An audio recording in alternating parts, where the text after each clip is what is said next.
des raisons pour lesquelles le couple homosexuel, il y a plus d'infidélité. Et je sors pas ça de mon chapeau, j'ai des stats aussi pour vous dire que il y a de l'infidélité beaucoup plus dans les couples homosexuels. Et pas que parce que la société ne les aide pas à perdurer. C'est parce qu'en soi, ils n'intègrent pas la différence des sexes qui est un des rocs du réel. Bref, donc l'éloignement du réel, je ne peux pas rentrer dans les détails du côté planeur, du fait que on veut vivre, on veut être quelqu'un d'autre, on veut se prendre pour quelqu'un d'autre, on veut être un acteur ou une actrice qu'on aime beaucoup. On a beaucoup aimé les dessins animés. Enfin, on n'est pas très concret. Sixième point et septième point, je vais faire vite. Sixième point, c'est la haine de soi. Je vous en parlerai, je pense qu'il y aura des questions, c'est sur l'homophobie. Le désir homosexuel, pour moi, il vient de la haine de soi. C'est-à-dire qu'on ne s'est pas accepté nous-mêmes tels qu'on était, clairement. On a voulu être quelqu'un d'autre, on a voulu se substituer à quelqu'un d'autre parce qu'on s'est dit que nous-mêmes on valait pas grand-chose. Alors, sur la question de l'homophobie, pour moi le désir homosexuel c'est un désir pour et contre lui-même. Il mérite à peine le titre de désir. Et c'est d'ailleurs pour ça qu'il apparaît dans des situations où la liberté humaine est moins forte, a été réduite.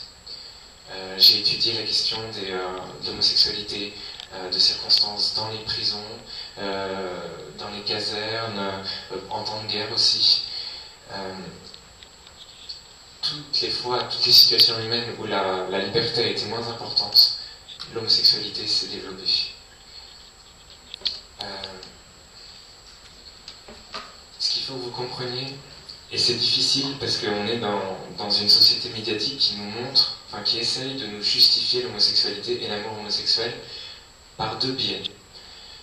Il y a d'abord un chantage au sentiment. Donc on nous montre un couple homosexuel magnifique, hyper complice, et maintenant, en plus, pas cucu, pas caricatural du tout. Brokeback Mountain, c'est pas cucu du tout, on a envie de s'identifier, c'est vachement bien fait. Maintenant, les séries, c'est fini les caricatures, on a envie d'y croire, on s'identifie, et faut s'accrocher pour ne pas y croire. Alors que, franchement, les couples réels, c'est pas ça. Le couple cinématographique, faut le laisser au cinéma. Donc, chantage au sentiment d'abord, et puis chantage à l'homophobie. Donc, on nous parle de choses avec des stats précises, on nous montre des photos, des faits divers qu'on n'explique pas, avec des visages complètement tuméfiés de personnes qui ont été brutalisées. On nous parle de l'homophobie dans les banlieues, donc des lieux où on ne va jamais. Et puis on nous parle du suicide des jeunes. Alors ça, on aime bien ça. On aime bien, sauf qu'en fait, un jeune qui dit qu'il se suicide parce qu'il est homosexuel, généralement il y a énormément d'autres problèmes autour, il n'y a pas que ça, même s'il le dit. Et une personne qui agresse une personne homosexuelle, même si elle dit c'est le PD, c'est pas pour ça que c'est pas seulement à cause de l'homosexualité qu'elle l'agresse. Parce que, à Reims par exemple, il y a eu une agression homophobe. Les trois types qui ont tabassé Sébastien, en fait, ils s'étaient déjà attaqués à des Maghrébins avant, et je pense qu'ils étaient misogynes aussi, et qu'en fait, une personne qui est homophobe, elle n'est jamais que homophobe, elle est violente avec tout le monde de toute façon, et même vis-à-vis d'elle-même. Donc, l'homophobie, c'est jamais un mal qui appartient à une communauté, à une personne. C'est toujours, la violence, elle est universelle, elle n'appartient à personne. Elle nous concerne tous et elle est aussi le reflet de plein d'autres violences que celle qui est homophobe. Bref, pour la question de l'homophobie, moi je dis, parce que je le vois, que le désir homosexuel est intrinsèquement homophobe, par nature homophobe. Ça peut paraître exagéré, mais moi, toutes les personnes que je connais qui ont été agressées, elles ont été agressées par des personnes homosexuelles elles-mêmes. Je n'ai pas de contre-exemple. Et pourtant j'en connais. Je connais même un mec qui s'est fait pousser du haut d'un pont à Angers. Simplement parce que le mec lui demandait du feu. Et il l'a poussé dans la Maine. tant qu'on extériorisera l'homophobie, je pense qu'on se fout le doigt dans l'œil, on n'a rien compris. On n'a rien compris au désir homosexuel, on n'a rien compris à l'identité de l'agresseur, qui n'est pas hétéro. Il joue les hétéros, ok, mais il n'est pas hétéro. Parce qu'une personne, enfin un mec qui aime sa femme ou qui aime sa copine, en quoi il se sent mis en danger par une personne homosexuelle? Et pourquoi il demande tout d'un coup qu'on le suce, hein, s'il n'était pas bi, voire en voie d'homosexualité. Et ce que je vous dis là, après j'ai étudié vraiment à fond la question, je pourrais vous en parler, mais des heures et des heures, de ces mecs qui disent ouais, je cassais du PD dans les parcs à 16 ans et à 20 ans je couchais avec. Et ça, mais à l'appel, à l'appel. Et que les agresseurs, en fait, des personnes homosexuelles, il faut absolument qu'on les intègre dans l'homosexualité. Une personne qui est bien dans sa sexualité, qui est bien dans ses baskets, elle se sent pas mise en danger par une personne homosexuelle. Une personne qui est homophobe est en fait homosexuelle latente. Et même ceux qui jouent les hétéros. Alors j'ai été 2 ans et demi à l'émission Homo Micro, l'émission de radio sur Paris Pluriel. Brian Neipal, qu'on en a beaucoup parlé l'année dernière, il était entraîneur du Paris Foot gay. Et donc il y a eu l'affaire avec Créteil, où il voulait pas... Paris Créteil ne voulait pas jouer avec Paris Foot Gay, qui est le club de foot homo. Brian Neipal qui s'est fait violer d'ailleurs. Il s'est fait violer, et en plus à l'âge adulte, par les jeunes qui l'encadraient. Et lui-même, dans Un homo dans la cité, il écrit noir sur blanc, mais ouvrez les yeux s'il vous plaît, mes agresseurs qui jouent les hétéros de banlieue et qui se retrouvent en tôle, en fait, je voudrais qu'on réfléchisse sur leur homosexualité. Lui-même le dit. Lui-même le dit. Donc voilà, faut sortir de ce manichéisme. Un homosexuel ne peut pas être homophobe. Alors, parfois, la communauté homosexuelle veut bien consentir à admettre qu'on peut être homosexuel et homophobe. On serait un homophobe, on serait victime de l'homophobie intériorisée. Mais quand elle concède ça, elle dit que c'est une minorité. Elle dit jamais que c'est une majorité. Alors pour moi, c'est l'ensemble, c'est l'ensemble. C'est l'ensemble, et même, c'est absolument horrible de se dire, mais comment c'est possible dans une communauté qu'on soit contre nous-mêmes? Mais si, mais parce qu'en fait, on ne sait pas aimer nous-mêmes.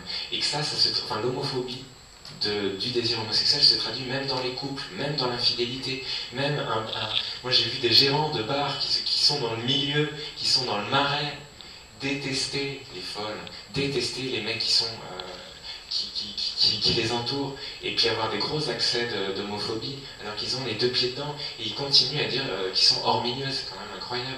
Tout le monde se dit hors milieu. Il n'y en a pas un dans les sites, tout le monde se dit hors milieu, alors que maintenant, le milieu, mais c'est... Avec Internet, on se rend compte qu'en fait, c'est tout lieu où le désir homosexuel est ressenti. C'est pas les bars, puis personne va... Qui va aller dans les bars, qui va aller dans les discothèques, c'est une minorité. Mais si on écoute les personnes homosexuelles, aucune ne se revendique homosexuelle, ouverte, et ne se revendique du milieu. Mais qu'est-ce que c'est que ça? Qu'est-ce que c'est que ça? Et puis dernier point, oh là là, c'est horrible. Ça va? Bon, désir de fusion, c'est le dernier point. Désir de fusion, qui en fait, pour moi, aboutit généralement à une rupture.